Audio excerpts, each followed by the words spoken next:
aleykum salaam wa rahmatulahi wa barakatuhu. Orúkọ tèmi ni Muhammad Yusuf Badiruddin Bintilayi. Alákọ̀ọ́kọ́ mo kí olóòtú wa iléeṣẹ́ DOTV. Ọlọ́run ṣe jẹ́ kí iléeṣẹ́ náà kó máa gbòòrò sí. Nǹkan tó gbé wa délẹ̀ yìí lónìí ni pé gbogbo àwọn olórin Islamic lápapọ̀ jákèjádò gbogbo orílẹ̀-èdè Benin a kóra wa jọ láti lè pàfọ́ oníwàásí kó wá bá wa sọ̀rọ̀ Ọlọ́run. Ìgbìyànjú mi fún àwọn gbogbo àwọn olórin wákà Islamic tó kù ni pé ìfẹ́ ní ká lò. Bí ìfẹ́ bá dúró bá a bá bára wa sí a tètè débi tá a lọ. Àyè má bára ẹni ṣe la fi máa ń wà lójú kan so. Ìnàríbùsì ní bẹ́yìn ò bá ṣe ó dàbí pé kó wà lọ́tọ̀ ni bọ́ bá padà wá débi tí ń lọ àti wá wọnú rẹ̀ yóò nira díẹ̀ fún ìtàn.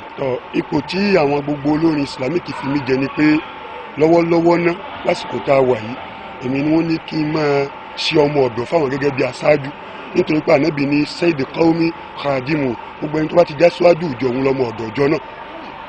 Àwọn ni wọ́n ní kí n máa jẹ́ ọmọ sí àwọn kí wọ́n máa rán mi sọ́tún kí wọ́n máa rán mi sósì kí n máa jẹ́ olórí fún wọn lọ́wọ́lọ́wọ́ náà nítorí pé bàbá wa Abdulaziz wọ́n ti lo bẹ̀ lánàá táwọn kò èmi wá bọ́ sí ẹlòmíín náà tó apàdé wa lo bẹ̀ tẹ́mi náà bá kóòtù.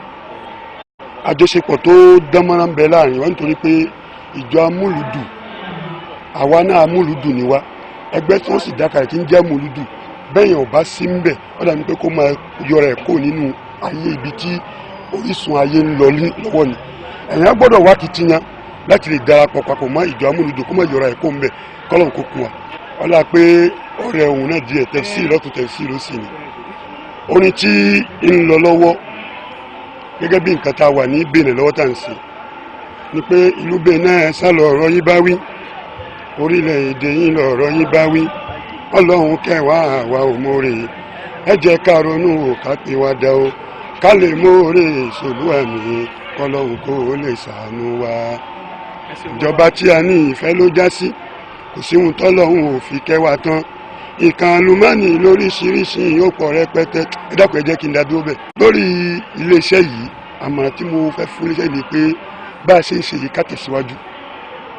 Odò kan ni tí ò ní gbẹ láyéláyé bá a bá tẹ̀síwájú ń bẹ̀ pẹ̀lú ìfẹ́ tẹ́ fi ń bọ́ túrò tẹ́ fi ń bó sílò ilẹ̀ àmọ́ mi inshallah òkè lẹ́yẹ máa ń fọ̀ òkè láàmú ọlọ́ àníyèrè láyéláyé ọlọ́ agbára Ọlọ́run inshallah.